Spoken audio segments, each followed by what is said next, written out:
Welcome back to a very special episode of Dr. J Radio Live. Of course, I'm your host, Dr. J, broadcasting from the city of Angels. Or is it, folks? I want you to tell me what it is. And we have a very famous guest, someone whose case I've been literally looking at for at least 35 years. In the mid 80s, after I'd seen UFO for myself, even before that, I had already believed that we were not alone. Remember, if you all recall, for those of you who listen to me regularly, if all of you recall what I told my Sunday school teacher back when I was early, very young, that I thought that possibly that there was, aliens in the Bible. There were Ezekiel, and there's the hypothesis of whether that three kings that were going to Jesus' birth were following a UFO instead of a bright star. Another hypothesis is that is he the greatest hybrid that's known to history. But regardless, if you go back to 1986 or 7, and if you asked me what the top 10 cases for me were, of course Roswell, everyone knew about that. The first abduction case I knew was Betty and Barney Hill. After that, it had to have been, and it was, and still is to this day, the Pascagoula incident. And we lost one of the two members of the incident, which was Charles Hickson, but we do have live for us the other member who was there on scene and who experienced the ETs. Now, remember, I said this before, I'll say it 1,000 times. If you want to know what it's like, what ETs are like, then you better talk to people who have interacted with them.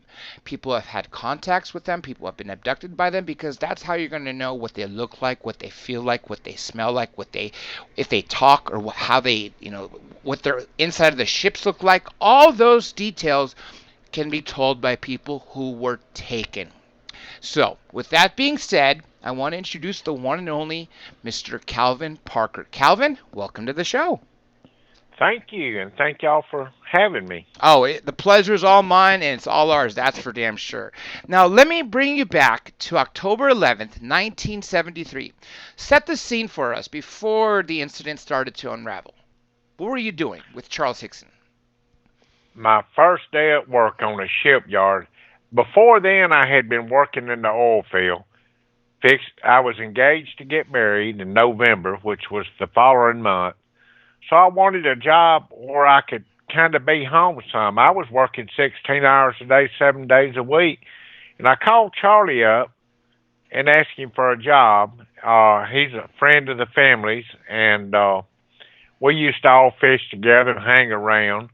Me and his kids are about the same age, so we was all kind of buddy. And he said, "Yeah, come on down." My first day on the job, I went, and I've always told everybody this: I got a physical, I got hard, and I got fired all in the same day, and that was strictly because of what happened. Because of And the that kind of publicity, right? the publicity. What when we got back, we got off work about 5 o'clock that day, and Charlie asked me if I wanted to go fishing. I said, well, I really didn't want to go. I was tired, but then I was staying with him and all. I figured I'd oblige him. I said, sure, I will. I said, but I don't have my fishing equipment with me. So he said, well, I got some you can borrow now. For a man from the South to loan you fishing equipment, that's like giving you his firstborn. Mm-hmm. That just don't happen. So we got off work that evening and went to the old Shaw Peters shipyard, the old abandoned shipyard. And I noticed there was no trespassing signs up, and a lot of debris laying on the ground. Of course, the shipyard was an old abandoned shipyard. It had been out of business for a while. And I asked Charlie, I said, why don't they clean this mess up out here? He said, well, when the water gets up real high, it brings in all this debris, and when it leaves out, takes it with it. I said, well, now the next thing I want to ask you, this trespassing sign, we're fixing to go down and fish. He said, well, don't worry about that. I fish here all the time. Well, I took the man at his word. we kind of struggled and walked down to the pier. It took about 15 minutes from where we parked to get to this old abandoned pier. And we pulled up an old log, and we was sitting on this log, and I had just cast it out, and I was looking all the way across the river, and I was thinking to myself, there was a big Coast Guard cutter sitting over there, and I was wondering, now how does something made out of steel float? And that's when I seen the lights reflecting from behind me, coming across the river, and blue hazy lights and all. And I actually, honestly, I thought the law was there because that was the color of the patrol lights on the car. So I thought the law was there to maybe run us off or take us to jail or do something with us for trespassing. Yeah. Exactly. Well, when I seen them blue lights, we automatically, both of us, just stood up and turned around and looked to see what was going on.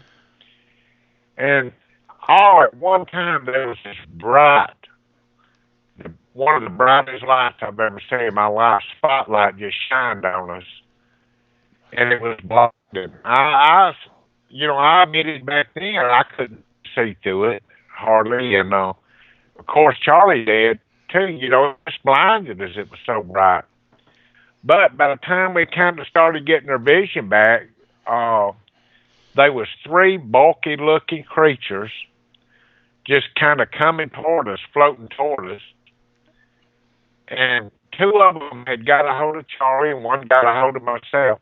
Well, automatically, I got relaxed when this thing grabbed my arm. I heard a little puff of air, and come to find out, or later when we went to the get checked at the hospital, they had given us some kind of sedative, I guess, to calm our nerves and all before they took us aboard. And this thing started carrying us aboard the craft, and we got to the door, and he just paused for a second. And I was looking inside to see where these lights was coming from, and they were, looked like the lights was illuminating out of the paint. Looked like it was just coming out of the walls.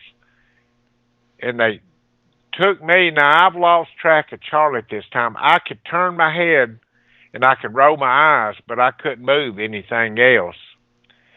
So they took me aboard, and they made kind of a left turn and went down a hallway. Then they made a right turn, and they took me into a little examination room, what I'm going to call it.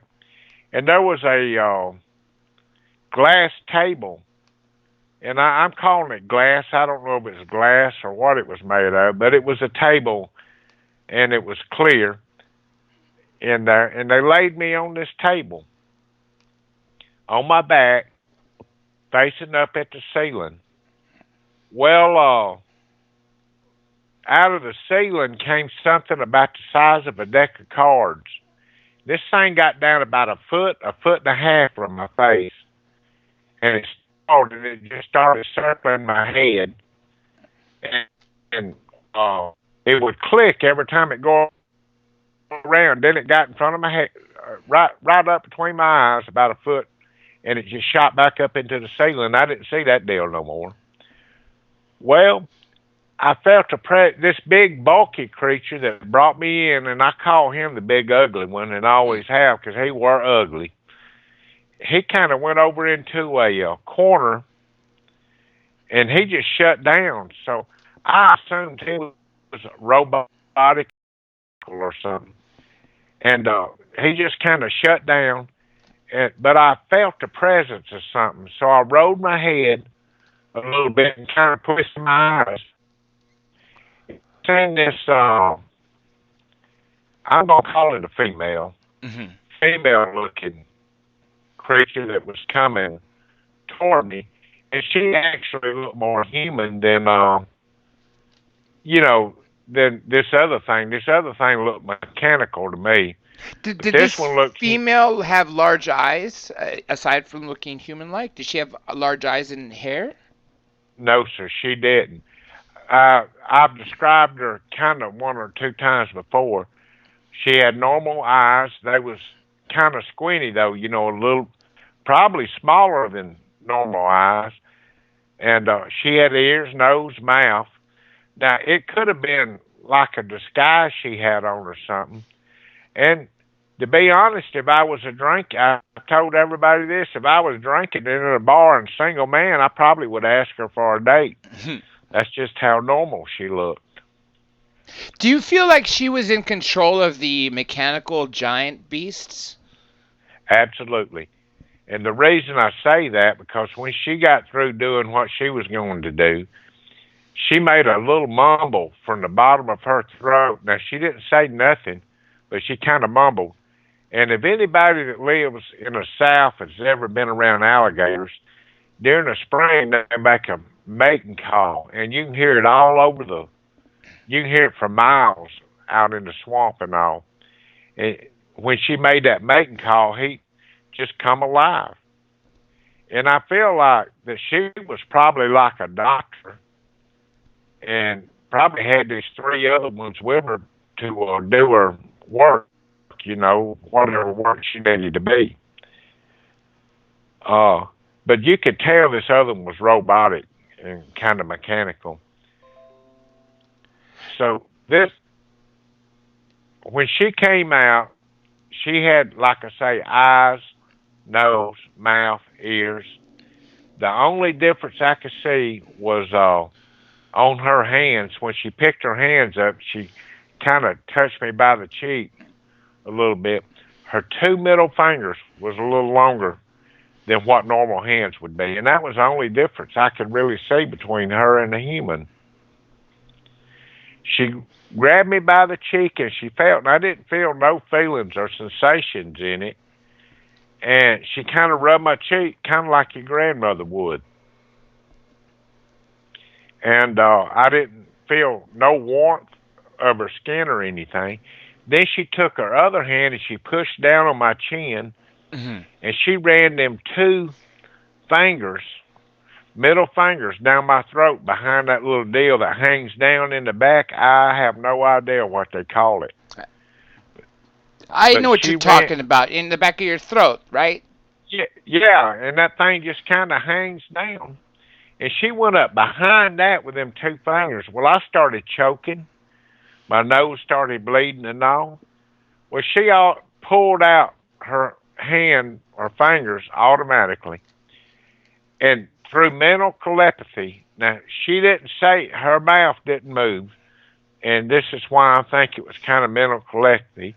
And she sounded just like an old redneck girl sitting out somewhere just talking to her. She kind of spoke what I would say my language. You listen to different people talk. You got Louisiana, they talk a little slang language, and Mississippi does, you Yankees do. So, you kind of listen to all that. But she was in like a redneck, little redneck girl's southern language. And she said, "We're not going to harm you."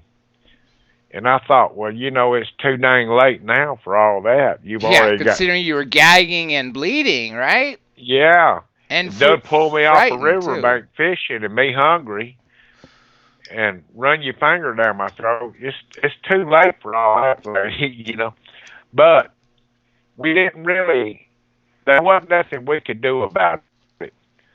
So when she pulled her fingers out, and she thought them words, and they went into my mind, she made that little mumbling noise with her throat. And this big, ugly creature that I call him, big robotic creature, it looked like a jack in the box, the way he just come alive. He jumped up, and he come over, and he grabbed me by the arm, and I felt another injection. And it kind of settled me back down again. Now, by this time, there was blood running out everywhere. I mean, I was doing some bleeding. I was choking still. And none of them seemed to want to help.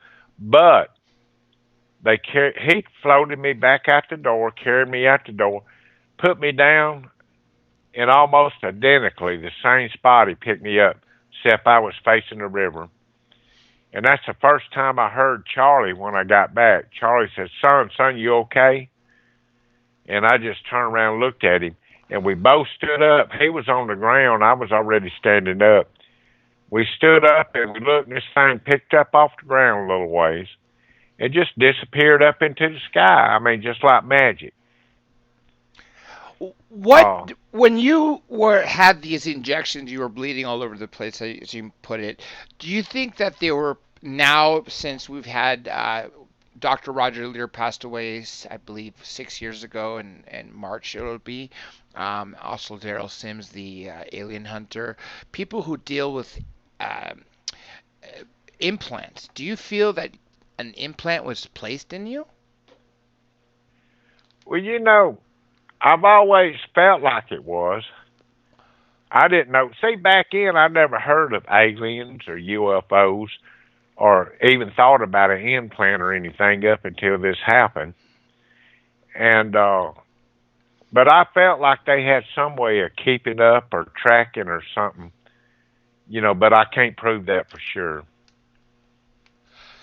Now, Uh, to me, one of the most frightening things was long after. So, okay, first of all, let me back this up for a second. When you were in the ship, did you see Charlie? no, sir, I didn't see Charlie the whole time I was in there. Hmm. But it was two hallways. I mean, one went one way and the other went the other way. So it's very possible that he could have, been in behind me and went to the other direction. I don't know. What did you do after? I mean, I'm sure fear was, and adrenaline was, flowing through your body, and so was Charles. What did you do the moment that you were standing up and you saw that he talked to you at that point when the ship was taking off? Well, we knew then when this thing was leaving that we was out of danger. So we sat down back on the pier for just a minute, trying to get ourselves composed and figured out what happened. And Charlie said, well, we need to tell somebody. I said, tell somebody what? Nothing happened.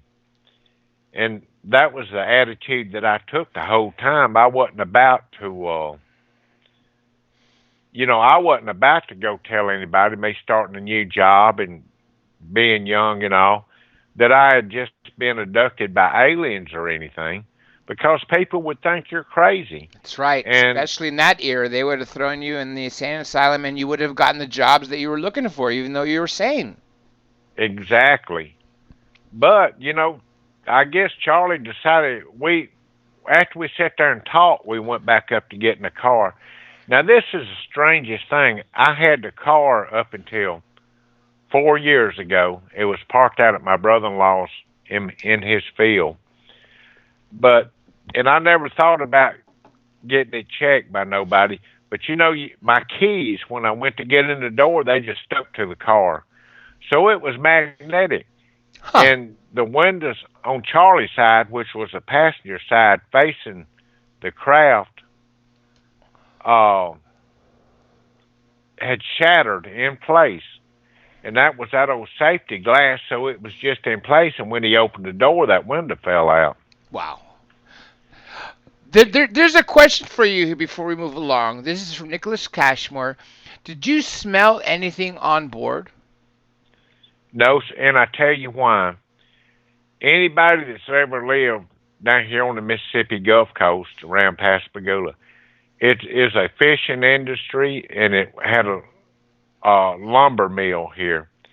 And it smells like dead fish here all the time. They had a pogey plant, and that smell just carried over into the craft when we went in. So that, you couldn't hardly smell nothing except for the old dead fish around. There's another question here for you from Lasha Senyuk. Did he have a lot of missing time too? No, not that I know of.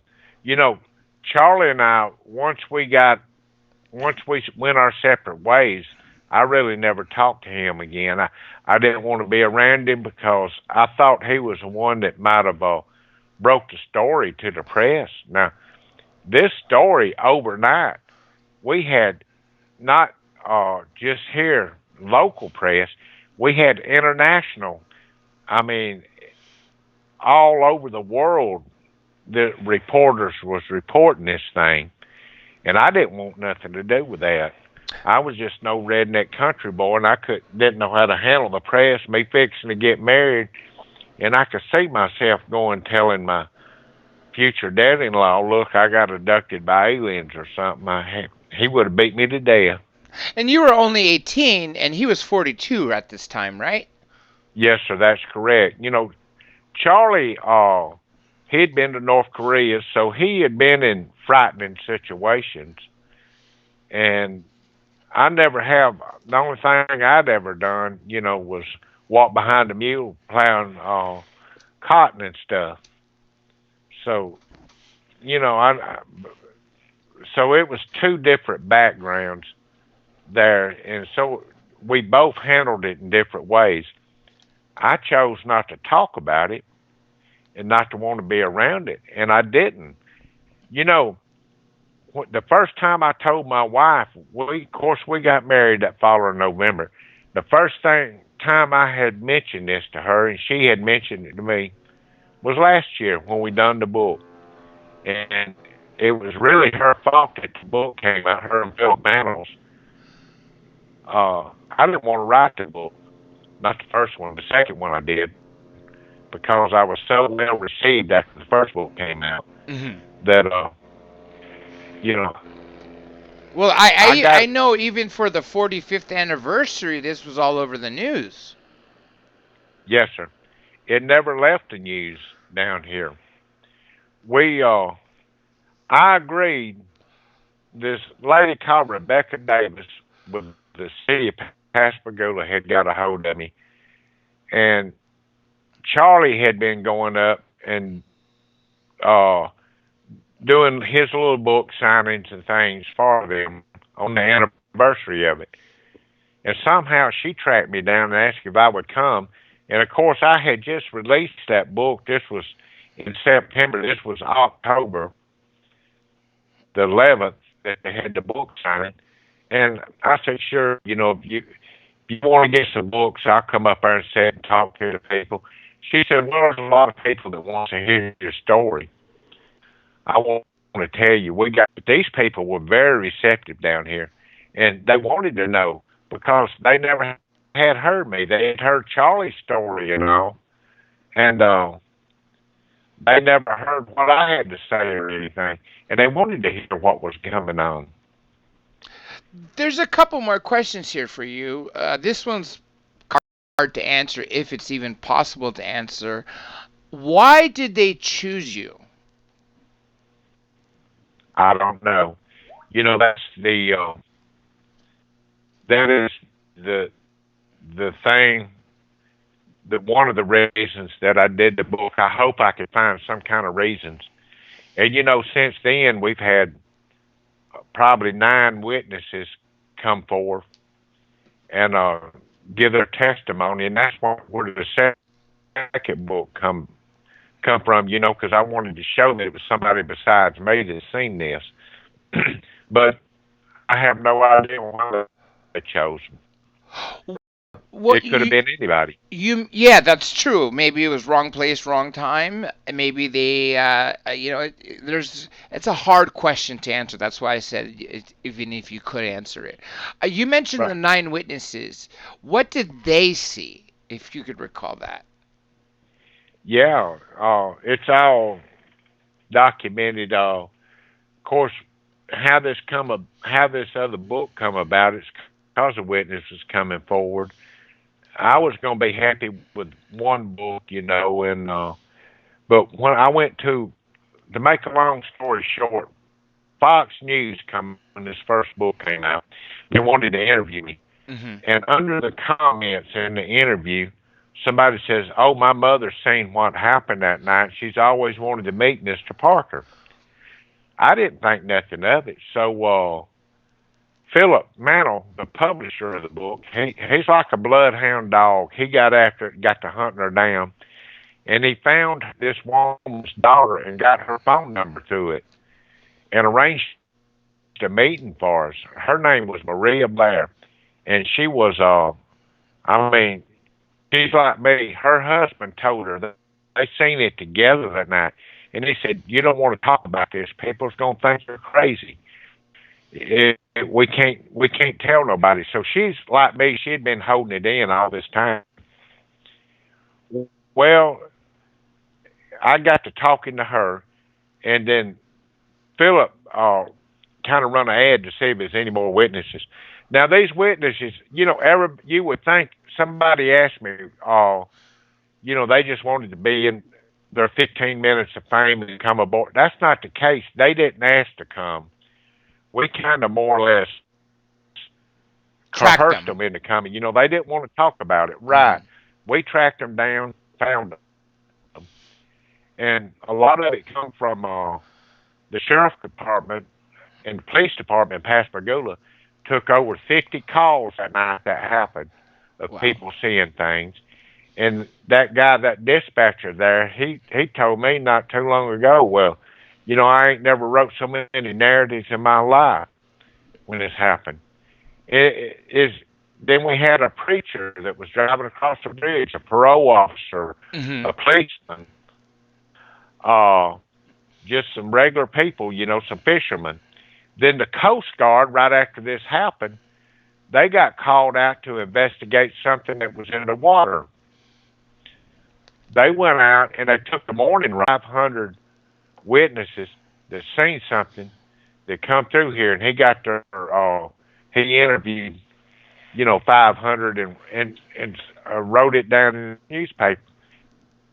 And back in it wasn't airplanes or anything. So now I'm hunting answers. The There's why me answer. another question here for you from Nicholas Cashmore. Did they show you any empathy since they took you against your will? No, sir. They, and what I compare it to, how people used to, doctors and laboratories and all would experiment on animals and Yes. all, which I don't believe in. I'm 100% against that. Well, I figured we was kind of like animals to them. They was on a mission. They seemed to come out.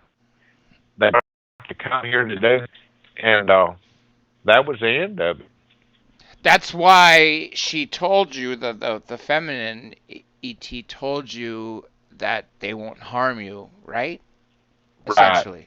It's like they were testing you. It's like they knew something, or they were far advanced. It's the same way we, like you said, testing animals. The same way we would be testing, say, for instance, monkeys for diseases that would affect us. They don't know what's going on. They don't know why we're injecting them with these drugs, or putting them in cages or whatever it be. They don't know why we're doing these things, or even recently on the news we're tracking these new monster giant-sized whales, blue whales, and they're Yeah. putting tracking devices in them. These beings do not know, these mammals do not know why they're being messed with. They just know that something foreign is affecting them against their will. I never thought about it, but you're right. We're doing the human race is doing exactly the same thing to animals that they were doing to us. So maybe we're more like an animal to them than anything. Let me see what else I have here for you. I believe I saw another question. I don't want to miss it before I get to the next part. Okay, I got caught up through them. Uh, Now let me get to the part that I heard years ago in a documentary that actually played the tape when you arrived at the police station. What happened there? Okay, we the we when we left, we went to a little store, and Charlie said, "Pull over here." Now I didn't know I was going to use the phone to call the police or police or anybody, so we pulled over, and he got out and made a phone call. When he come back and he said, they said they didn't investigate. I said, who said what, Charlie? Keesler Air Force Base said they didn't investigate nothing like this anymore, to call the local sheriff department. So he called the local sheriff department, and they said, "Y'all stay right there," because I know what they was thinking. We was either drunk, doped up, and they didn't want us on the road. So they said, "Y'all stay right there." So we did. When he said, the police department said, "Stay there, they'd be here in a minute." Well, they come up in a patrol car, a couple of them, and they got out, and the first thing they did, because I was the one driving, was give me a sobriety test to see if I'd been drinking. Mm-hmm. And this is pre-breathalyzer, right? This is right, walking and touching your nose, etc., right? right. They said, "Look, stand on one leg, bend your head back, close your eyes, jump up and down on one foot, and touch your nose." I said, "Hell, man, I can't do that if I'm sober. Much less if I'd been drinking, you know." So anyhow, I done what he said, did the best I could, and they said, "Follow us to the police department." And I knew we hadn't been drinking, so I wasn't worried about that. We followed them. Well, when we got to the police department, they put Charlie in one room, put me in another room, and they interrogated us. They asked me what happened. I said, "Look, nothing happened. I don't know. I don't even know what y'all talking about." Well, somebody called and said, "Y'all was abducted by aliens." I said, "Well, it wasn't me." And it really wasn't, because I wasn't going to tell nobody. And he said, "You need to tell us about it." I said, "I ain't got nothing to say." I said, "When y'all let me go, I'm going home, going to bed, and get up in the morning, go to work." So then they put us in one room together. But what we didn't know, there was a tape recorder there. And this is where I messed up, was talking to Charlie about it again. Well, we started talking between ourselves, and we was talking about what happened. And I even said a little prayer in there, because I'm a very religious person, you know. I believe in the Lord Jesus, my Savior, and all that. But I was even in there doing a little bit of praying. And the sheriff, Fred Diamond, came back in this room in there, and he got the tape recorder without us knowing it, went out and listened to it. Well, it almost, now, Fred Diamond, not be a tough sheriff, but it upset him so much when he heard that. And his exact words, he gave a press conference the next day. He said, "I don't know what happened to these men, but there's definitely something happened to these men to cause all this." And matter of fact, that press conference is online. I mean, it's open material. But that's what that was on the tape. Would you say you were more the talker, or was it more Charlie that was, telling the story more so than yourself? Well, now, when we was in the room together with the tape recorder running, we didn't know was there. We was talking between ourselves, and we both was talking there. But when we left, Charlie just took control. He went and he wrote a book. He made all these UFO conferences. He did TV talk shows. And I just disappeared into the background because I didn't want to talk about it. Like I say, I went 45 years. I didn't even talk to my wife about it. I didn't talk to my mother, my father, my brother, my friends. Nobody would ask me. I wouldn't say nothing about it until the book came out. And I guess even I just though had that him. you guys were in the limelight, both of you?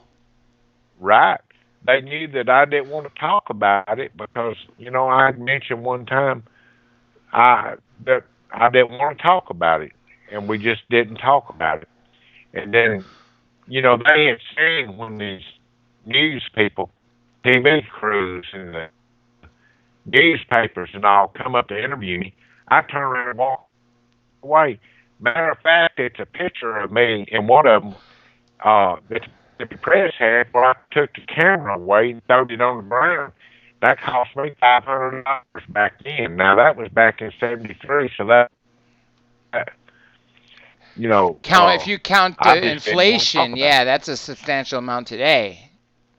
it. So the I chose a different road than what Charlie did. I'm not saying it's wrong. As a matter of fact, I was having a hard time dealing with it, and I had heard of Betty and Barney Hill, Hmm. and I wanted to talk to Betty Hill. I knew Barney was dead because I had, I didn't really research none of this, but I knew they had an abduction. And the reason I wanted to talk to her is because she was a white woman married to a black man, Hmm. and in the '60s and '70s, and they was willing to put themselves out there in front of everybody at a risk to their lives and all, and talk about this. I knew it had to be true, and so that's why I believed her. I went and spent 3 days with her at her house. Of course, Barney was already dead, but Yeah, he that died not long after the incident, unfortunately, from a brain aneurysm. Very sad. oh, it was. And I just felt like I needed to be around somebody that had been through this. And at this time that this happened to us, the only people I could think of through research, of course, we didn't have computers in to research. We didn't have cell phones. Oh, they was probably out there, but they was so expensive you couldn't afford them. And but I had heard about her through the Mike Douglas show was talking, and I said I got to go see this lady. Hmm. And the Travis Waltons and all that didn't come along till after this happened to That's us. right. That's right. 1975. Right. And the next amazing thing that reminded me of that, I was working in Gold Medal, Louisiana, and this is the next person I talked to. I got a call tonight, and that's kind of what reminded me from the History Channel.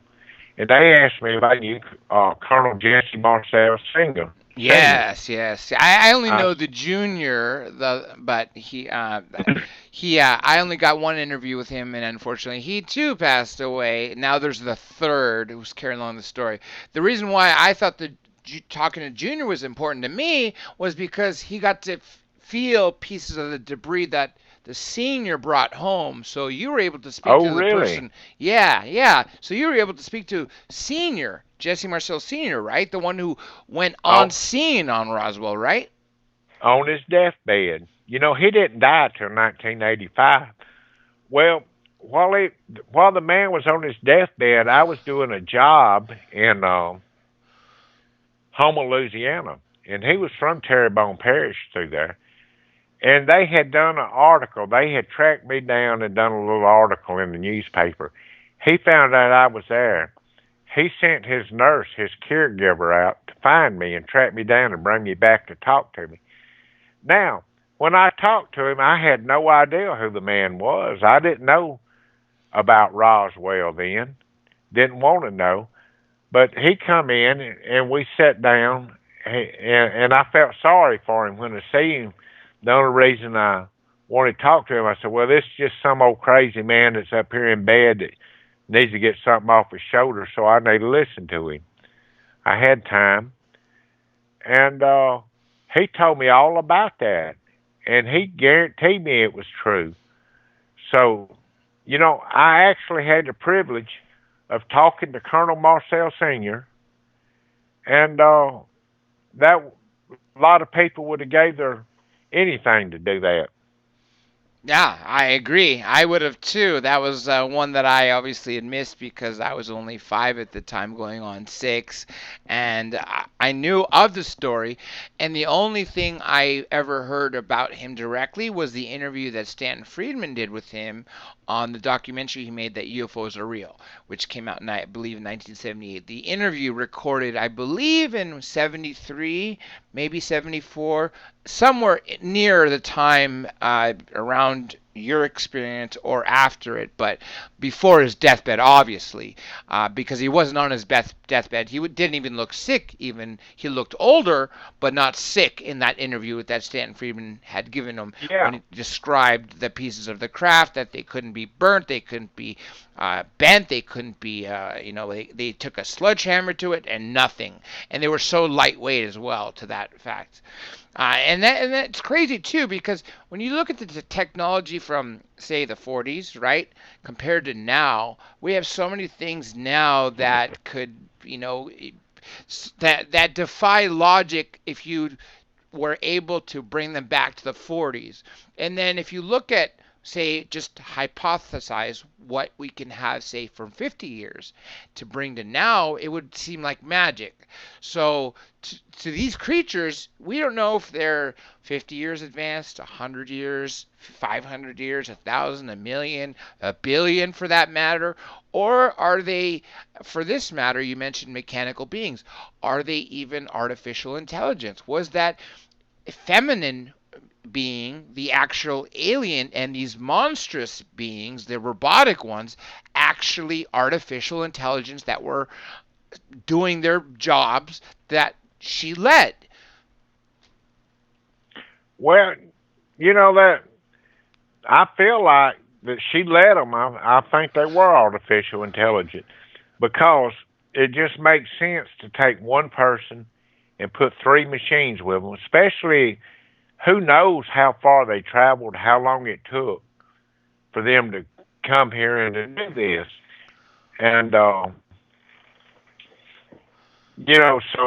they might be running the ship, everything far during this time. Who knows?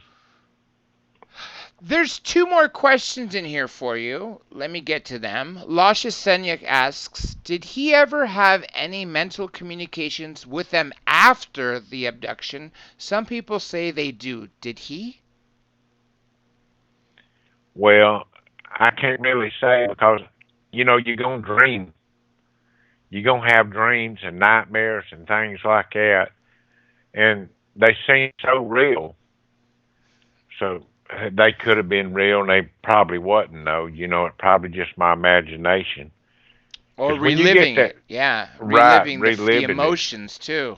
Because I've come to realize that dreams, you don't remember them because you're just remembering them. You're remembering the emotions which trigger the memory. So if you have a fearful nightmare, then you're going to remember it when you wake up.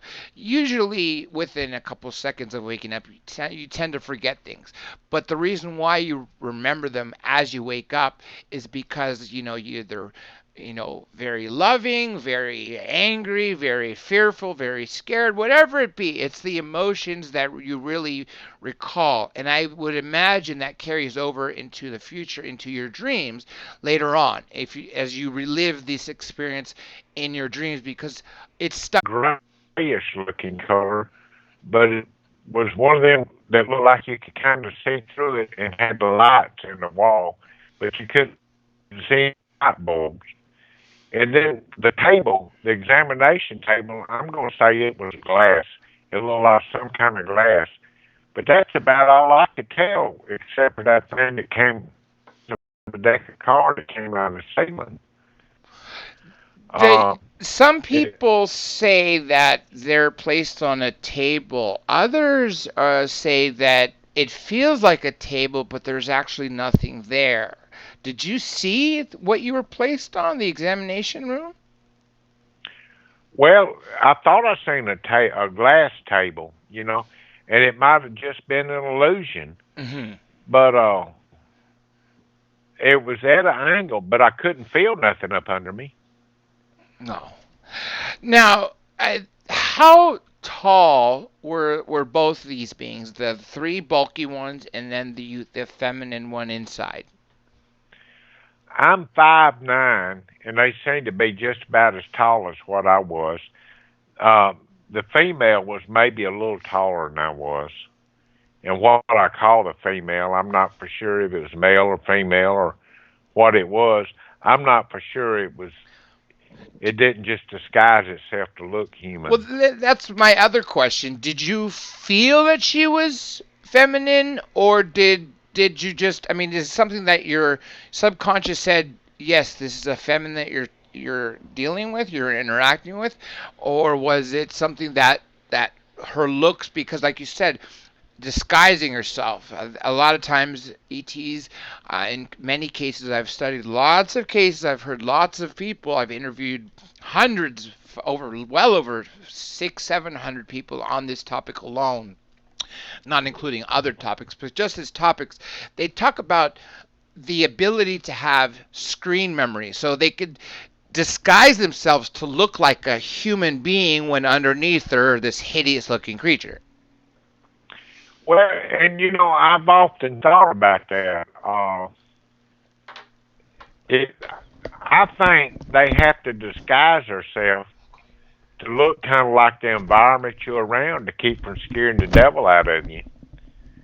That makes sense, because it would scare the devil out of us, because we're not used to anything that has consciousness, that walks around with tools, technology. I mean, sure, we have monkeys, but they are not building ships, they're not building bridges, they're not driving around in cars, but we're used to them.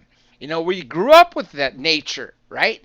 If you all of a sudden have these beings that look like, say, what you just described, this big, bulky, robotic-like being, and they just show up, and we had not had them in, say, the last 100 years, or any time in your lifetime. I'm talking about in personal lifetime or in humanity's lifetime. Everyone's going to look at it in a weird way and say, wait a minute, this does not belong here. This obviously is not from here. Well, and that's something else. I was saying the way she was talking, it was like she was from where I was from. She had the same slang, and people in the South have a tendency to talk a little different than everybody else, and you can tell if they're from somewhere else. But everything was just too perfect. Were you ever in fear of your life during this encounter? Yeah, when this first happened, after I got that what I call the go to hell shot, I wasn't. But when I first seen these things and they was coming toward us and grabbing hold of us, you know, yeah, I was scared. I didn't think we'd get out from under it. Matter of fact, when they put us back out on the pier, it was such a relief that you know, it was hard to even move because we was just sitting there taking it all in at the moment. And Dr. Hynek came down the very next day that this happened and all, and he explained. That's like he told me. He said, "You're gonna have problems, and I want you to call me and give me his personal phone number." And I did call him a couple of times, and we talked. Hmm. Matter of fact, I just went to a conference last year, though. Yeah, the UFO Congress in Arizona, right? Right, and got to meet his son, Paul Hynek. And I just think the world of Paul. I mean, he's just a good guy all the way around. And we got to be friends, and we stay in touch quite a bit. But I remember calling one time, and Paul answered the phone. He was out playing. He was just a little old bitty thing in. And he was trying to spell Pascagoula, and I was trying to spell it for him because I'm not much of a speller either. And you could hear him writing on that chalkboard. But, I got to meet the Hynek family, and Dr. Harder was also with him when he came, and he's the one that gave us the first examination. Hmm. And it's just been great. I've got to meet Bud Hopkins, spend time with him, and Stamp Freeman, Hmm. and more people than what I.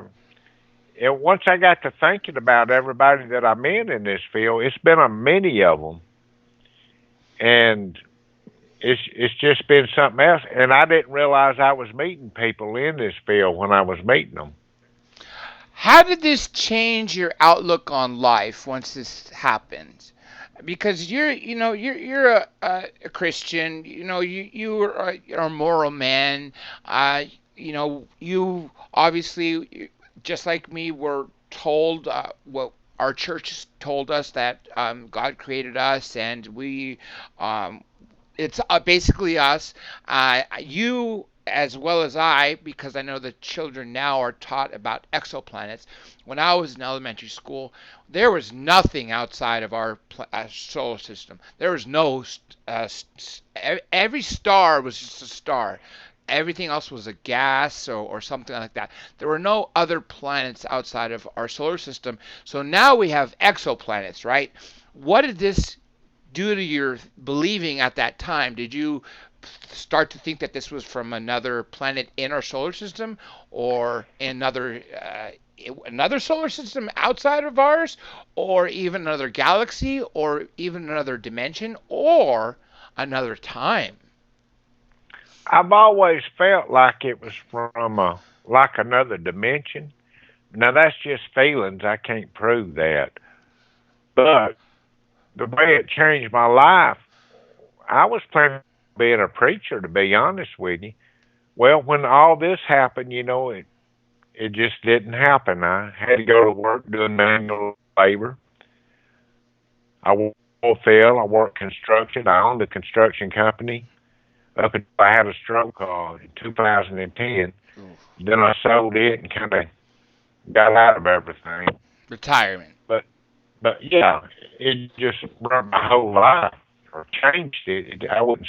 I mean, I got to do a lot of traveling, made low, and I I, still believe in God 100%.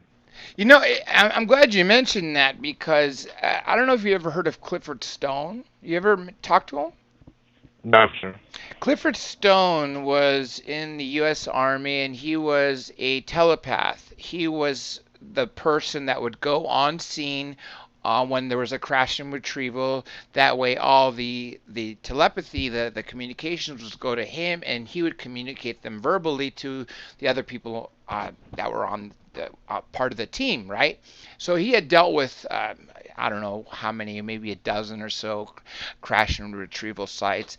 And one of the first things he asked them, because he's a Christian too, he wanted to know if they believe in God. And he said, yes, there is a God. There is a creator. There is a higher being that is obviously created us and them, and created the whole, everything we see, including our planet, our solar system, galaxy, uh, universe, and some people even argue the multiverse now. Yeah, and that's the way. It's probably just the way I was brought up. But I was brought up in the church, went to Sunday schools. You always did the right thing, and I've always believed a person you're gonna keep your soul because uh, if you do wrong. When you lose your conscience, you lose your soul. You're going straight to hell. No doubt in my mind about that. Hmm. If you lose if it bothers you, if it gets where it don't bother you when you do something bad, and Like I've sociopaths. always believed Yeah, that. like serial Right. killers who don't feel any empathy for what they're doing wrong. I just can't even understand. I can't put myself in there, even in their mindset, because I don't understand how you could harm someone and not feel any remorse or guilt, or even feel what they're feeling. The fear that they're causing to their victims. Exactly right. I don't I do a lot of fishing now, but I don't hunt. I love animals. And my attitude has changed toward them. I got a little few little pets running around here, but I live in a swamp, and we always got wild animals coming up, and they just like pets to me. I know not to go out and pet them, but or feed them or anything, but they still come up. I mean, we'll see anything about anything right here. There's some more questions in the chat for you here. Did you sense anything? And we did bring out a few facts and remember some things that had happened. But that's what she was hunting, mostly stuff that I Couldn't couldn't remember. Yeah, that your couldn't subconscious remember. buried for some reason. Yeah, a lot of people, it's very useful for getting that information. It seems to me that either because of our own fear, we suppress these feelings, or these beings are doing it to suppress it for whatever reason, for us to remember at a certain point, whatever, whenever something is supposed to happen. We don't know what, because whatever's supposed to happen hasn't happened yet. Some people say that even I also agree with the statement that the DoD videos, the 3D DoD videos that were released, were the first step to disclosure.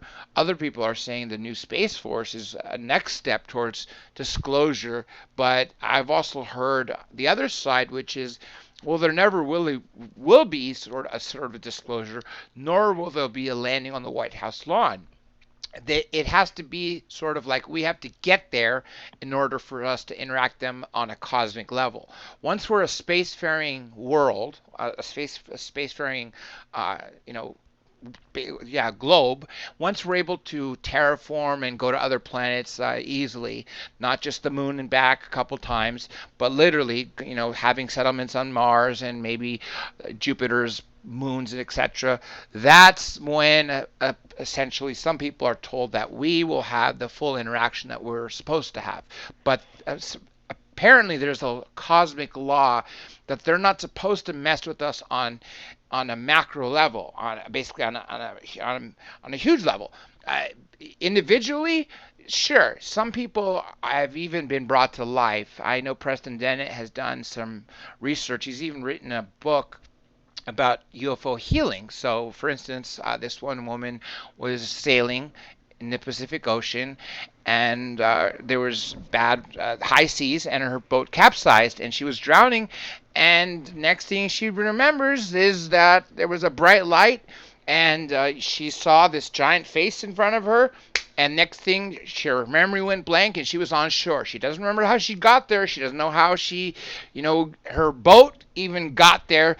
But she went from drowning to seeing to on shore like instantly. And obviously, she couldn't time it, so we don't know about any missing time there. So that's a curious thing too about the missing time. Now, do you recall? I mean, did you ever see how long this encounter happened? How many minutes or even hours did it take? Well, we was working with metal in the shipyard, slinging a sledgehammer, so we couldn't wear a watch; it would tear it up. But I know about the time we got off work, and I know what time we left the sheriff department, and I'm going to say from probably 5:30 in the evening to 11 o'clock at night, Hmm. and probably an hour out of that. So this all went on probably 3 hours. Wow. Okay, that's a long encounter. So it's not just minutes. That's a long encounter actually. Okay, And another I think that's why so many people have witnessed it and seen it come forward. because of the 3 hours of it being present. Right. And that And goes to say that you have so many people that mention it, but what about the people who have seen it that didn't say anything because they were fearful of the repercussions? well, and I'm sure it's a lot of that around. It's a lot that has came out, and I feel like it's a lot more that hadn't came forward.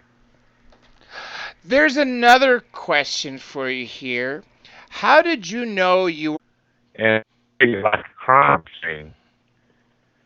And so, there wasn't nothing else in the field. It had to be something that could fly in there, or and it didn't drive in because of the water on both sides of it. So they landed and then took you and then took off, performed their experiments, and put you back, as opposed to doing what they were doing to you and Charles while on the ground. Uh, yes, sir. Now it would be easy to camouflage and hide something there, and I never felt this thing take off. But again, when you in an airplane, after you get your initial takeoff and landing done, you really can't even tell you're in an airplane. That's floating true. around.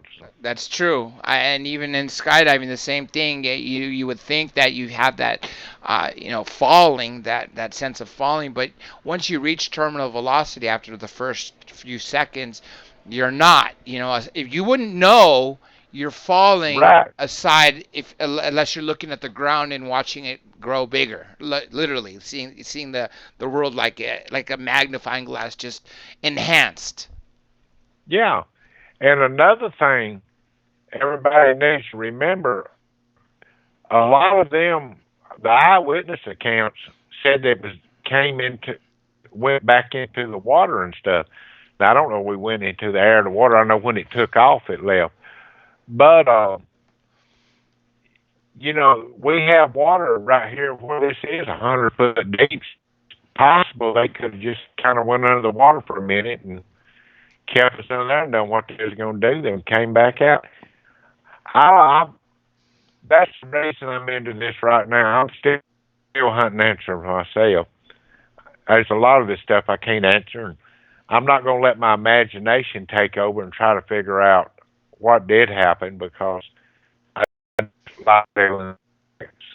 Yeah, what you don't know, and you want to stick to the facts. It's obviously the better Right. way, because once you have one part that's part of your imagination, then people can discredit the whole thing.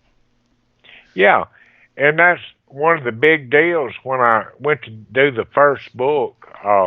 The agreement Philip and I had. I told Philip, I said, "Look, I don't have an education, but I got a problem that we need to talk about before we agree to do anything. I don't want this book edited, period. I don't want a word corrected. I don't want a punctuation mark put in. I don't care how bad the spelling is. Leave it alone." And I have to say, he did. He took a lot of criticism as an editor on the book for not editing the book. But the book is in my words. It's what happened. Words misspelled, and it's because I misspelled it. Uh, the only thing that Philip changed was in the back. And I was talking about eating a bologna sandwich, and he called it a blondie sandwich. And I didn't think that was too bad, so I just left it blondie sandwich uh, to have something to talk about. Was this? Are you talking about the first or second book or both? No, the first book, Pascagoula, the closest encounter in my story, Hmm. was the one that didn't really want anything. Well, I didn't want nothing in my word. So, when the second book come out, that's a lot of testimony from eyewitnesses, a lot of hypnosis in there and things like that. So, the first book was the 45 years before and the abduction, and the second book is what's happened since the first book came out, and it's been a lot. It's been a long road. Matter of fact, I'm having to slow down now. I told everybody last year when I get my houseboat ready, I'm over all the conferences. I'm over everything. I just want to retire and go back off grid again. Because I've lived off grid most of my life. My neighbors around here didn't even know who I was. There's another question here for you. What was the alien lady wearing, if anything at all? Well, she did have something. Of course, I couldn't move, so I couldn't see down. But this is horrible to say, but one of the things I was looking for was breast on her to see if it was a woman. And so I noticed her clothing, and it looked kind of like a jumpsuit. Now, I don't know how far it went down, kind of bluish green. Interesting. Very interesting. One image that I remember years ago that I saw, it was a very similar image that you described, the robotic beings. I I don't know if this was just my again my imagination. That's why I'm asking you this. Was the robotic beings? Did they have a purple-like color to them? No, they had skin kind of like an elephant or a manatee, and about the same color. The robotic looking ones with the crab like hands. Hmm. And they look totally different than what this other one did. And that's why I kinda feel like she might have been in disguise. Yeah, yeah. As you mentioned, they use screen memories a lot of times so they can easily not frighten us as we would be, like we said earlier, for a good reason. Now, Right. uh, the ship you said was 30 to 40 feet wide, right?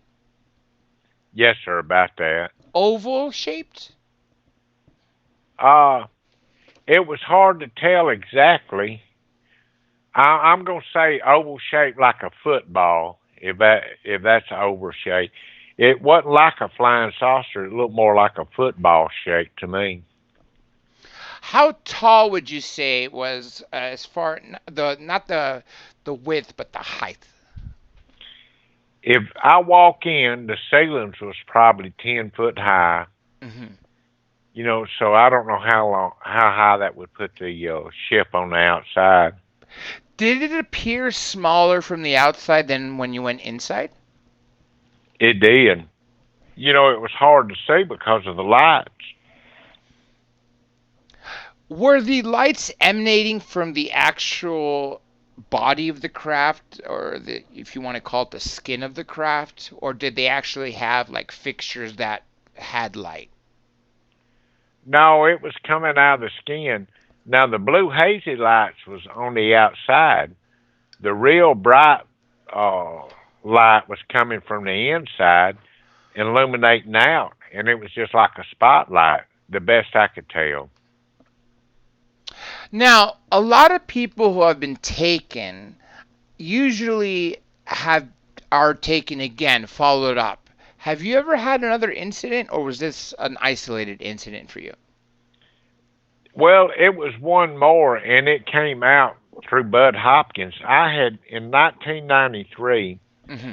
I had went fishing, and I told my wife, "Look, now then I didn't come. I didn't used to. I'd stay out after dark. I said, look, I'm going to go to Cat Island. I'm going to do a little bit of fishing, but I will be home before dark."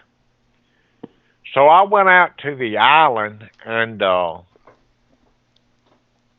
this is where the bologna sandwich thing comes in. I left. I went to the island. It's about a 25-minute run out. And I was sitting there waiting on the tide to change, and I decided to eat my lunch.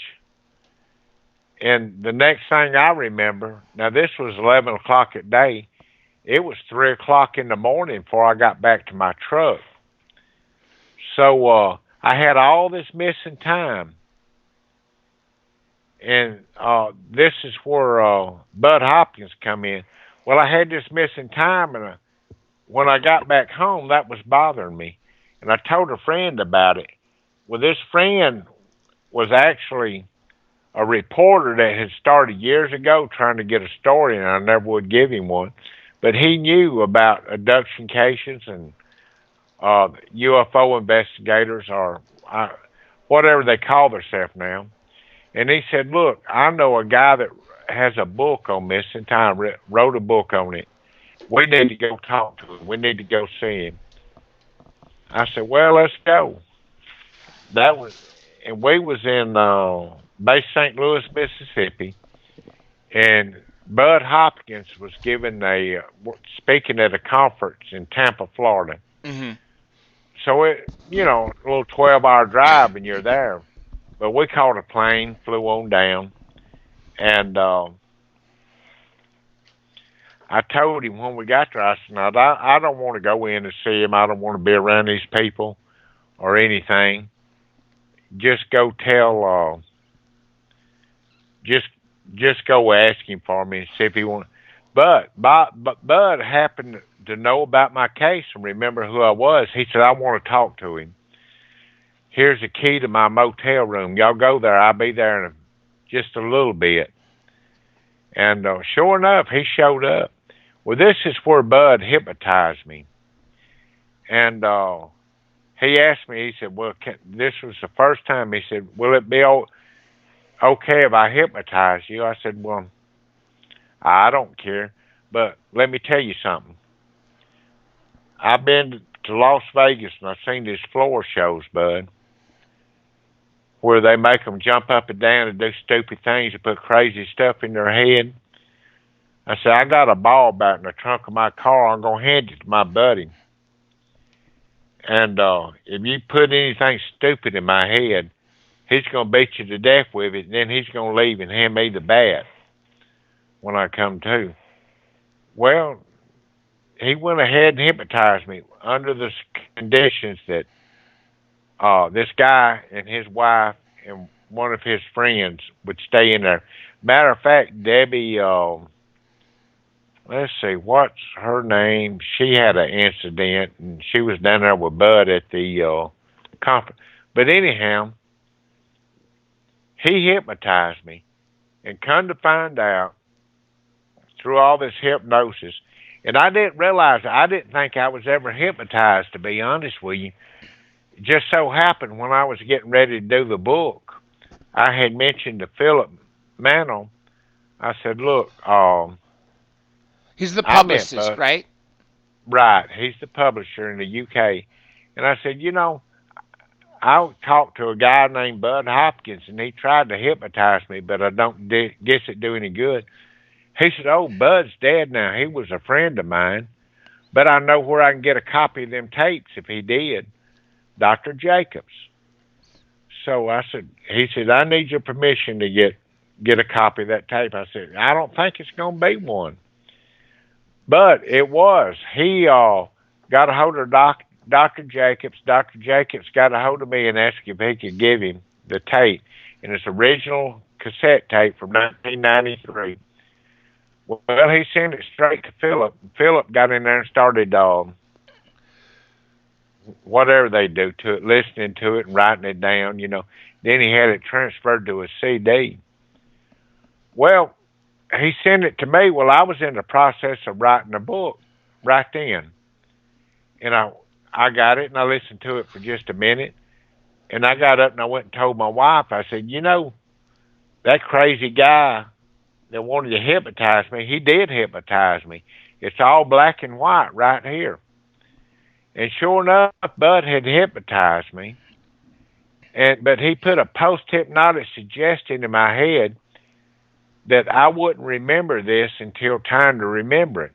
And I tell you what brought it out. Linda Moulton Howe did an interview with me, and she undoubtedly done a lot of homework somewhere over me and started asking me questions and stuff, and it just got like a film projector and started coming out, and that's when I started remembering it. But I told my wife to go back and listen to the tape and do not tell me anything on it. And as I remember, I will tell you what's on it and you see if it's right. So she went back here and she came out of the room in about 45 minutes crying. She said, "I can't listen to no more of it." Wow. To the abduction tape, to what Bud Hopkins recorded of you. Right. Wow. And she said, "I can't listen no more." But come to think about it, that was her first time. We hadn't even talked about this abduction yet. The book wasn't finished, and I hadn't talked to her in 45 years about it. And I was unsympathetic of me to send her back and let her listen to it without telling her the whole story. I mean, she knew that I was abducted. It was all over the world. So this tape, she came back and listened to it. She come out crying, said she couldn't listen to it no more. Well, a little while rocked on, and then my memory started coming back, and I would write it down, then I'd listen to some of it and that. But come to find out, bottom line, I did get abducted again in 1993. That was 20 years after 73. And me and this female alien actually got into a physical confrontation. I mean, I was to the So it was the Same, same ET, you're saying? exactly the same one. She looked the same or disguised herself as the same. And I got her and I was beating her head against the wall.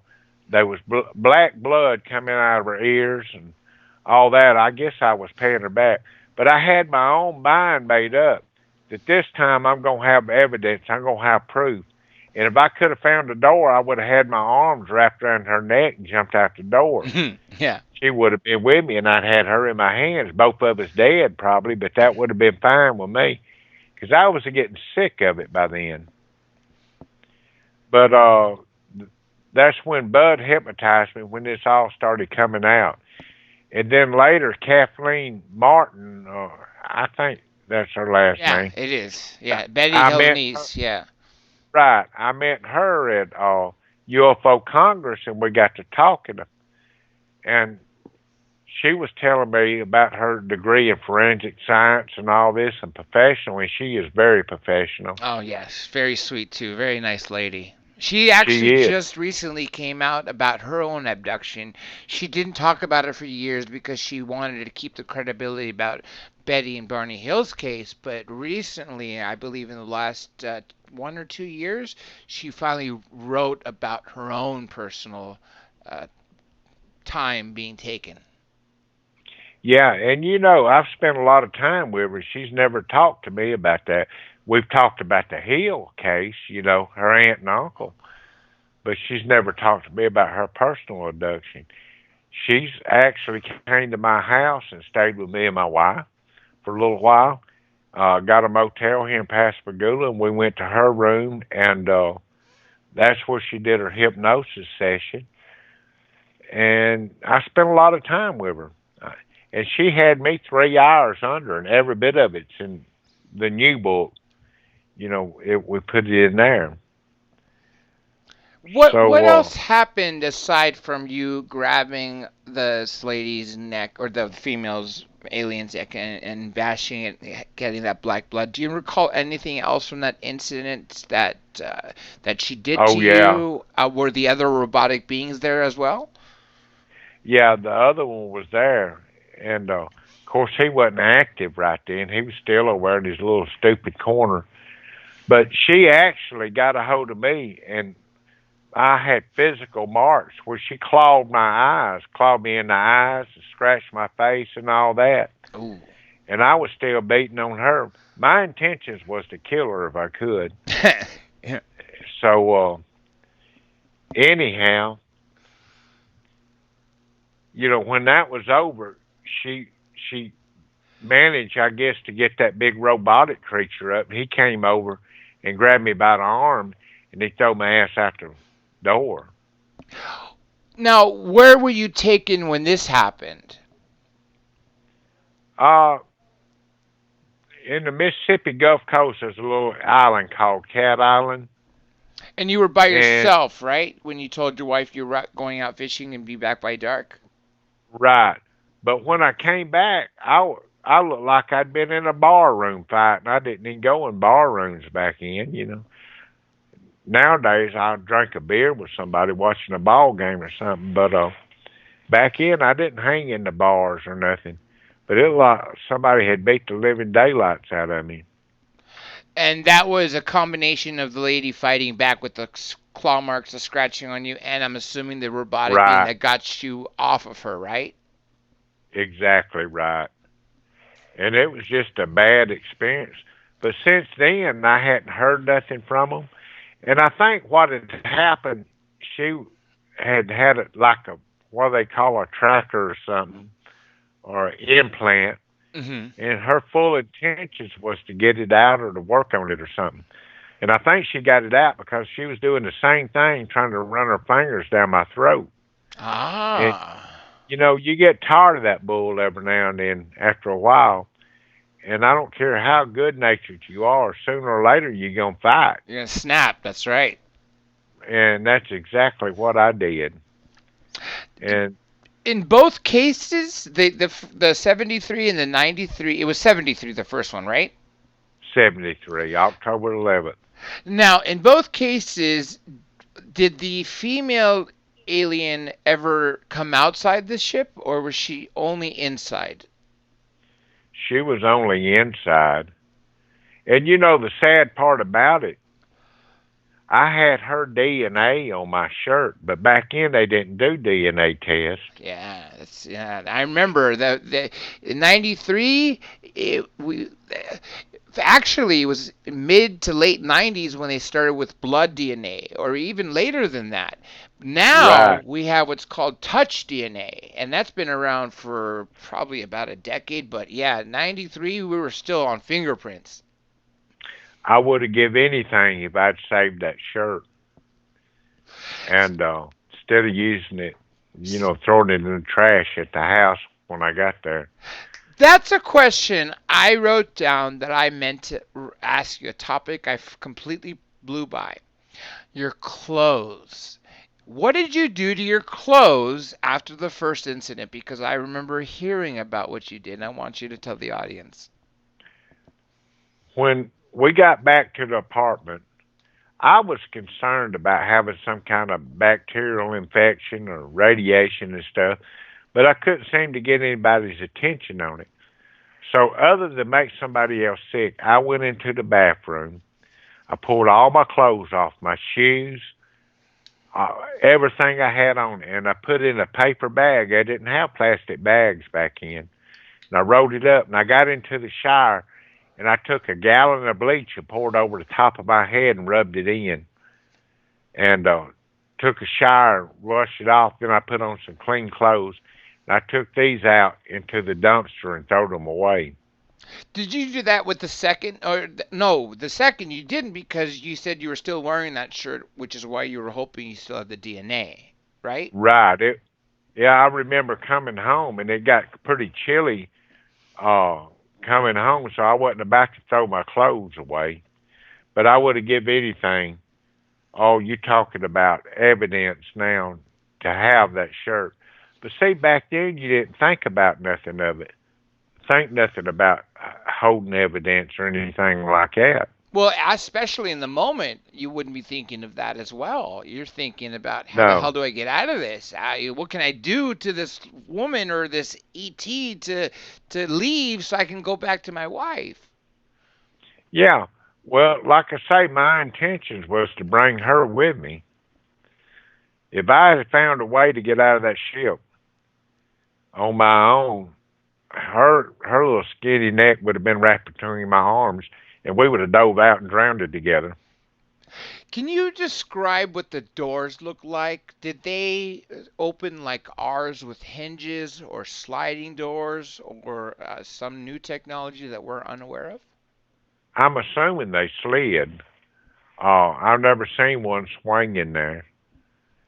Did It, once they closed, did it look like there wasn't a door at all, or did you just still know because of where the door opened that there was a doorway there? it, no, it didn't look like nothing. It looked like just part of the craft. Once it closed, I mean, if you didn't know right where it was, you'd have a hard time finding it. That's exactly why I asked you that question. I've heard that from many people. Once they get in and whatever opening they come in from, once it closes, they have no idea. It's like they're engulfed in something or encapsulated in whether it be a disc or a ball or something that you cannot tell which way they came in from, and they cannot tell which way they can go out from either. No. And I was going to ask Travis. I got to see him at the UFO Congress. I've known Travis for a pretty good while. Hmm. I've just never sat down and really talked to him about his abduction. I knew he had said that, that Hollywood made it up to be more than what it was supposed to be. Yes. But I He wanted was to trying to talk to him remake a new movie, about the actually, he told me. right. We, we're in the process. We got a guy doing a screenplay and all now for a movie, and I've had offers for somebody to do a movie, and we won't. I won't do it unless it's factual, unless it comes straight out of the book. And that's what I told the screenwriter. So far, I've rejected three or four screenplays that he's done because it wasn't exactly out of the book. He's a good kid. I mean, he's doing a pretty good job writing. But I want facts. Then Philip come back and told me the other day. He said, it can't be 100% factual. It might be where they have to cut back money on, like actors. It might be instead of 2 or 3 policemen coming to get y'all, it might be 1 or 2, or at the police station. He said it could be changes like that. Said, I don't give a dang. I want facts. And that's just the way that I want it. If I'm going to put my name on something, I want it to be just the way that it is. Well, that makes sense because look at what Travis Walton, what he said. He was never happy with the film because it was so Hollywoodized, a new term, Hollywoodized, that he's been wanting to make a remake ever since then. And essentially to this day, I know he's still looking for the funding. He might even actually have gotten so far as making it, but I know the big production companies are not going to make it because they want to make it with action and sequence and fear and an ending. There's got to be an ending. If this is just you're taken, you're brought back the police station, then 20 years later you're taken again, you attack the alien, you're brought home. There's no alien war. There's nothing like that happens, and that's why they probably won't take it. Yeah, and and I have found out one thing about Hollywood is somebody gets the movie, they want to hold the rights to do what they want to with the movie, and that's not right. I talked to Paul Hynek, the History Channel is doing Project Blue Book, and he says they they do change some of the stuff up in that one. And he can mention it. Sometimes they work with him, sometimes they don't. So I had today. Just today, I had the History Channel call about Colonel Marcel, and tried to talk to them about it. And they're gonna call me back tomorrow. Well, I hope to God that it is memorialized in the proper way you would want it to, because I would be, everybody here watching this YouTube video, or anybody that downloads this audio down the line, or anybody who's paid attention to your case going back to 1973, obviously wants to see it. For instance, I'll give you an example. Steven Spielberg making the movie Lincoln. Every single word spoken from Daniel Day-Lewis in the movie Lincoln was factual. Everything that Sally Field spoke when she played, was it Mary Todd Lincoln, was actual factual. They were taken from history books, every single word. And that's what I would want to see from your case if it was to be produced in a movie. I would want the exact same skin color of the beings, the exact same diameters of the ship, the portholes, the color of the ship, the backdrop filmed on location, all of that. And it's just, I would hope there would be somebody out there, and truthfully, the numbers are so high of people being taken. I would think that there are people in Hollywood that are being taken. Hopefully there is somebody in Hollywood that's been abducted that would want to memorialize this by seeking someone like you to film this in a proper way. Yeah, and I have to say one thing. I've been involved with the Travel Channel. I got a little tape out with them that they done, and they're coming back down here the 21st to do a little bit of filming. They get real interested, and they interested in the facts. And I would like to see somebody like them pick it up because, so far with what they've done with me, they've stayed right on the book. Now, I don't trust a lot of these TV companies or money producers and all that. My living's made. I mean, I don't have much, but I have got my little retirement down, and that's all I need. And so I'm not in this thing for the money. I hadn't really made no money on it. didn't want to. What I do make, I try to get back to my community or put it to where it's doing some good. Good research or something, that's honorable. And honestly, everybody, almost everybody I know that goes to conferences, that speaks at them.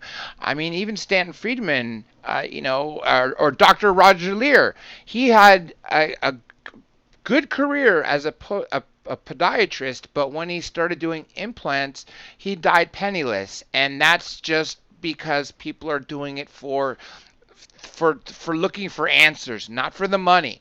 There's no money to be made in UFOs. There never is. There never No, has been. no, it's not a penny in it. And you wouldn't believe the hours that I put in on this subject.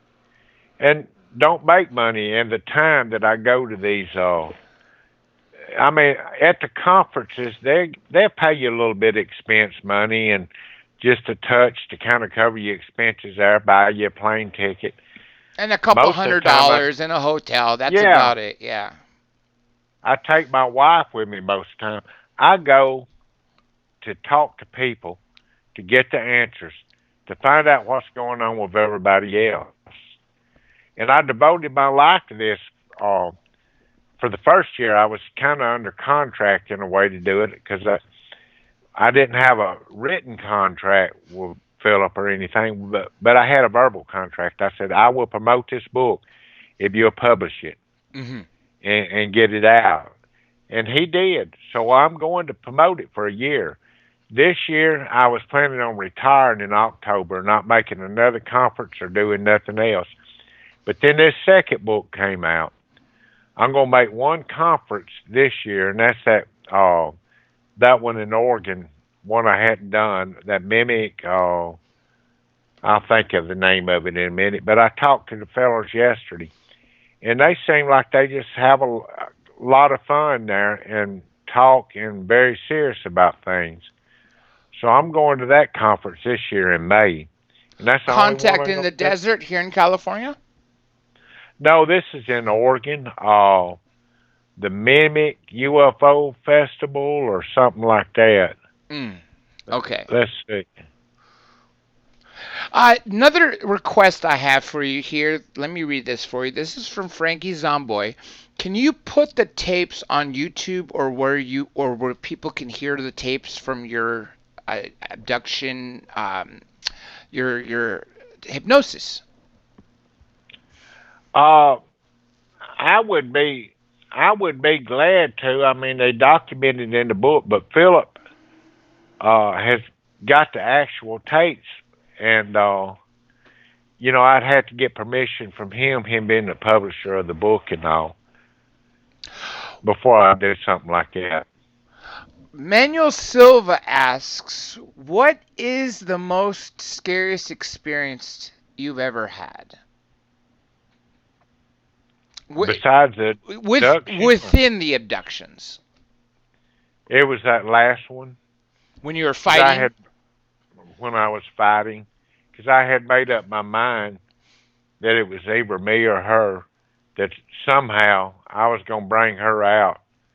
And but the first one, through your life, you always plan. It's just like you sitting in the living room watching TV, and somebody kicks the door down and comes in and abducts you and takes you out in a van. It's a crime as far as I'm concerned. That's right. Well, when you get this done to you the first time, you always for some reason my mind is always thinking, well, what if it happens again? What do I do? Or how do you defend yourself and your family from this? So, you always have it. It's something on your mind after the first time, and you always try to plan for it. But it's no way to plan for it. But when it Absolutely no way. happens, it's different. You could Right. plan for it all you want, but when it actually happens and you're in the moment, it's kind of different. You could say, "Yeah, I got my shotgun by the door in case a robber comes in to rob my house and violate my wife or whatever it be," and then all of a sudden someone kicks down the door and you just freeze up. You don't know what's going to happen. Exactly right. See, when uh uh when this happened, we wasn't planning on it or nothing. And then it happened, and I started kind of putting plans together. But now it don't bother me because I get up in the middle of the night and I go fishing. I live on the water. My boat stays in the water. Hmm. I've got up at 1 or 2 o'clock in the morning and go fishing in the marsh out there where this happened. Alone? Just alone, yeah. Sometimes my wife gets up and goes with me. My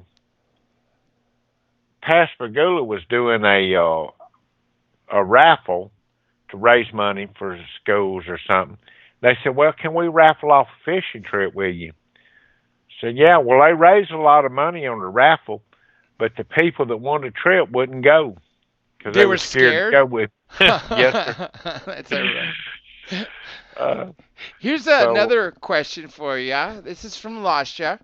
Did the aliens express anger when you fought her? Did you see any emotions from her? yeah, I carried the scars on my face and still have small scars if you get down and look close.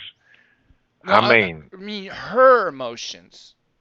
Did she get angry? Did you notice aside from her clawing, did her face show anger? Did you get any telepathic message like that she was angry or anything like that? Unlike the no, I didn't that she was angry. And I'll be honest, thinking back, I really do think that they disguised herself and probably she was, her expressions wouldn't change if she had a disguise on. another one for you. Ronan Soul 9 asks, "Do you think the aliens that abducted you are bad or evil?" And I'm going to add a third option, or neither. Maybe they're just like we treat our animals here on the planet that we're researching. Well, when this thing first happened, a bunch of these old rednecks in '73 wanted to get together and get in their boats and get their shotguns and go out and hunt aliens. That's like I told them. It's nothing you can do about them. Even if you found them, you're not going to hurt them. But I think they're curious. There for a while, I went to thinking they was a little evil. But I think it's more curiosity, like we would be curious about something than what they are evil. So no, I don't think they're good. I don't think they're evil. Philip Blair, what is the most beautiful paranormal experience that you've ever had? Whew, that's a hard one. I Maybe just have to none, think right? about that for a little. Yeah, I'd have to think about that one a little while. Now, because I've paid attention to this for a long time, I've talked to most of these people that you've talked about. I mean, obviously, I never had a chance to speak to Betty Hill because she had passed away by the time I started doing this.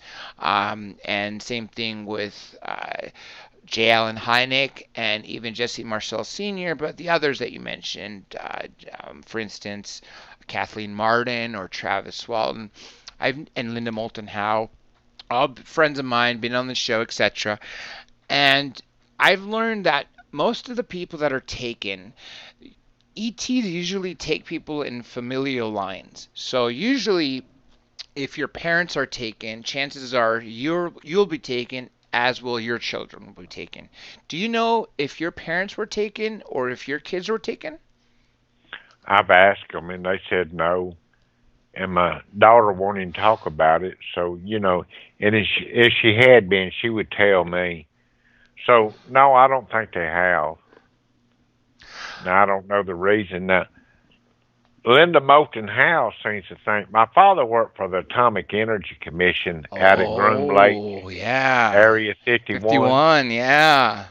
She thinks that that might be some of the reason that they could have abducted me or come forward. We lived in Las Vegas and he worked out at Area 51. They'd fly him out there every day and fly him back. But we didn't have nothing to do with that. We couldn't even go out, couldn't even go on Nellis Air Force Base where he flew out of. So, Linda Moulton House seems to think that might have something to do with it. And this is the era where the Nevada test site or Groom Lake, Homey Airfield, Area 51 as it's called, or the sub base S4 where the 9 craft are held was so top secret then. I mean, it wasn't known. There was no extraterrestrial highway sign. There wasn't the Rachel, Nevada didn't have the little ale inn. People didn't go there on outings, scouting for craft. This is long before Bob Lazar. So if your father worked there, say in the 50s or right after we tested the atomic bomb and we're working on more and testing even more atomic bombs, that does look like it could be a good chance because Stanton Friedman always used to say that us setting off the atomic bombs, because they're like a domino effect for infinity, and they would affect not only other planets, other solar systems, other galaxies, but even other dimensions, it would be akin to like, oh, the children found the matches. It would be like a calling call for all the ETs to start paying attention to us because we've now reached the nuclear age. And we almost, in some case, you could look at us and we're playing with very dangerous materials here, nuclear weapons. We destroy things and make places on Earth inhabitable for tens of thousands of years, if not more, if not forever, for that matter, right? And I would definitely think that that would bring us more attention than we've ever had before, because there seems to be a lot more activity in the last 70 years than, say, in the 700 years prior. Yeah. And see, he was working out there when they was testing these uh, bombs and all. They would drill a hole, put them underground. Then they also set one out in Petal, Mississippi called Project Dribble. And they still getting the effects off that. You see frogs with 3 or 4 legs and things like that. You know what? It's funny you mention that because that was the running joke of the three-eyed toad or the three-legged frog because of the nuclear bombs and radiation. Another Right. thing for you here, Lasha wants to know what was Dr. Hynek like?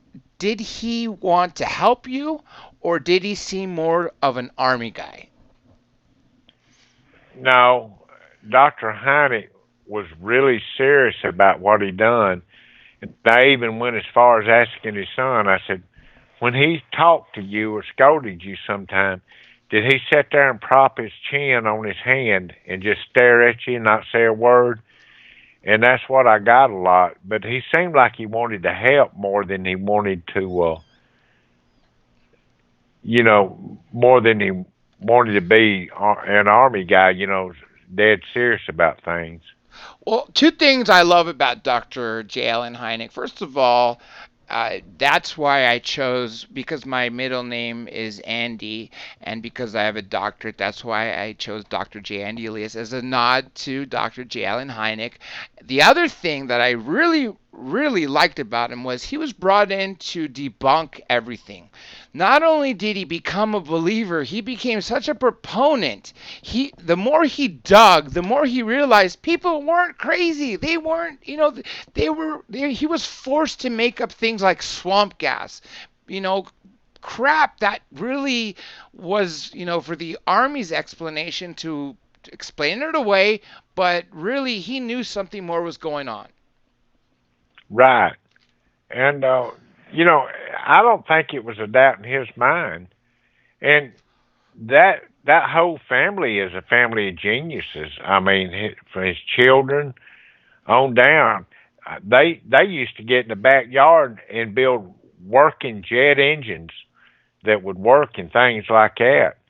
And they're great people. I mean, I've got to meet them, and I really enjoy being around them.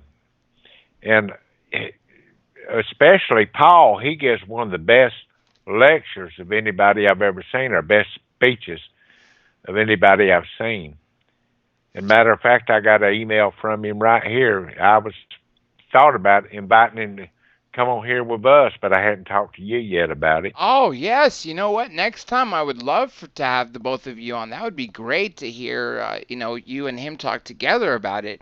I didn't know that his son even followed in his father's footsteps. Oh yeah, he's getting more and more into it. And like I say, I met him last year in Arizona for the first time, eye to eye. I've been talking to him for years. And then he invited me to go to, let's see, somewhere in Mexico with him because he was giving a speech in Spanish. Or With Jaime Argentina. Maussan, Yeah, maybe? he speaks different languages. And when they transported this book into French, I sent him the book and I sent him a tape to let him listen to it to be sure that it was right. So, that was, we just become friends over the years. Now, for people who are also being taken, that they're like I mentioned earlier before we talked before the interview started, when I mentioned that I really dislike people that debunk you or debunk other people without having any shred of proof. People like Michael Shermer. And I told you I even hosted debates with Robert Schaefer and Stanton Friedman, and Stanton Friedman clearly won the debate. Robert Schaefer couldn't. He couldn't take down any of the arguments, but their belief system is just like they don't believe in anything. They don't believe in a soul. They don't believe in life after death. And to take someone who's completely sane, completely normal, who has an unusual experience, and to say, oh, they made it up, or they dreamed it up, or they're just crazy, is ludicrous without even looking at the facts. And that really bothers me. So what would you say to people who have had those experiences, just like you, who have not been validated because they're surrounded by skeptics?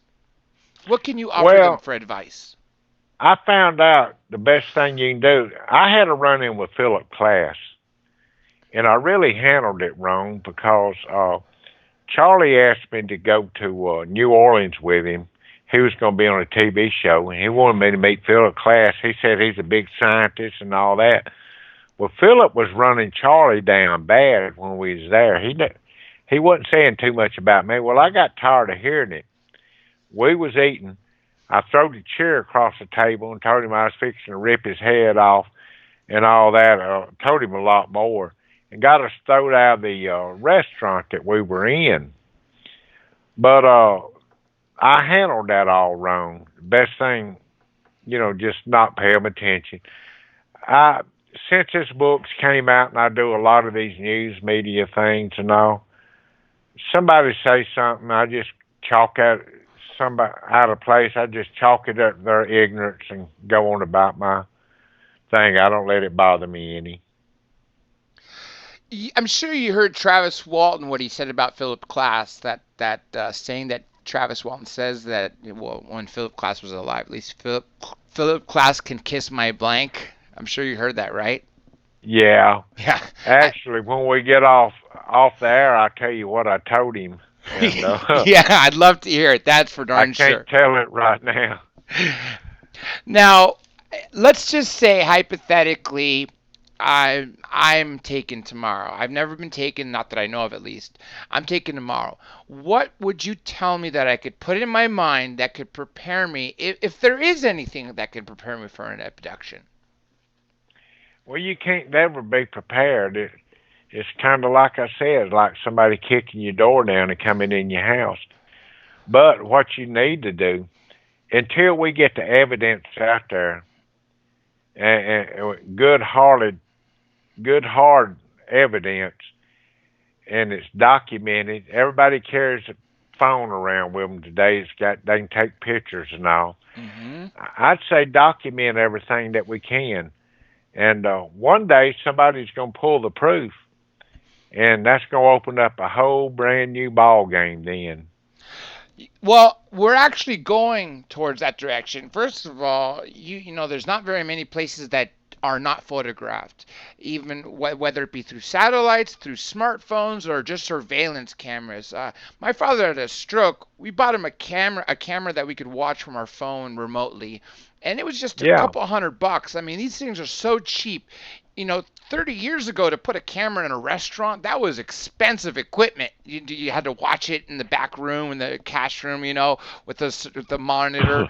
The technology's gone so rapidly that I can't even walk 100 feet out my door without being filmed by something. You go to every grocery store, you go to 7-Eleven, you go to gas stations, wherever it be, highways even have, uh, vi- videos of him because they're always watching for traffic or speeders, or even people who are violating the law and are trying to track them.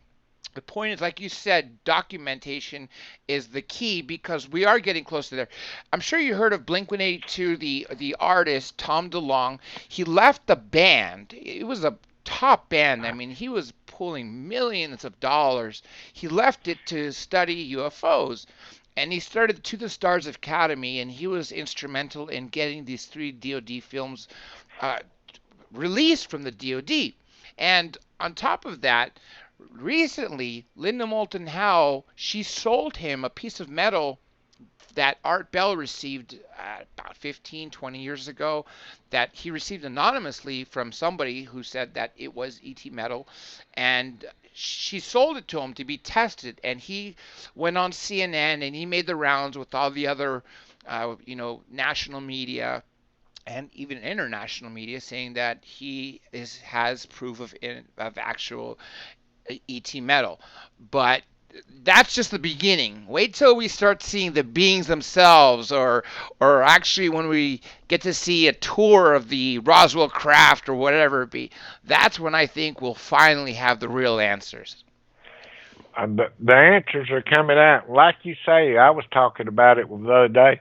Criminals are stupid nowadays. You do a crime, you on tape, Yeah, and what's bad enough, they go put it on Facebook. that's right. That's right. And it's I see people that are criminals that are so stupid they commit crimes, and then they're on Facebook, like for instance gangsters, right? They'll commit murders, and then they'll go on Instagram or Facebook posing with their AK-47s, and Yeah, and then they wonder how the police caught up with them. They got their GPS because their smartphones are tracking them.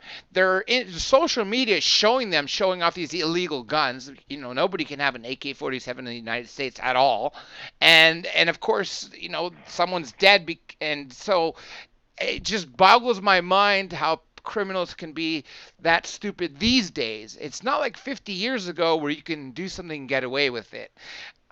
So anyhow, regardless, but that's good for us because crime nationally has gone down. In Los Angeles, it's actually down 19% as opposed to 10 years ago, and even lower than that from the years before. Aside from these mass shootings that keep happening, nationally, it's actually gone down.